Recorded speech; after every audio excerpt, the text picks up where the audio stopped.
ఇంతకుముందు వీడియోలో చెప్పుకున్నట్టుగా గణేష పురాణం, ముద్గల పురాణంలో విఘ్నేశ్వరుణ్ణి పరబ్రహ్మగా అభివర్ణిస్తారు. అయితే గణేష పురాణంలో చాప్టర్ 10లో బ్రహ్మ వేదవ్యాసుడితో గణేశుడి గురించి చెబుతూ ఇలా మాట్లాడతారు.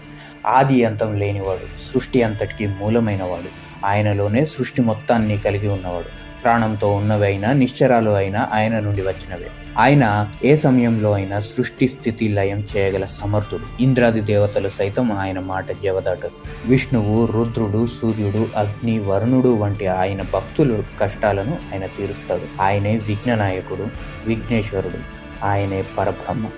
ఏ కార్యసిద్ధి కోసమైనను యజ్ఞ యాగాదులు నిత్య పూజ అయినను ఆయనని తలుచుకుంటే ఎటువంటి విఘ్నములు కలగవు. ఇది బ్రహ్మ వేదవ్యాసుడితో చెప్పిన మాటలు.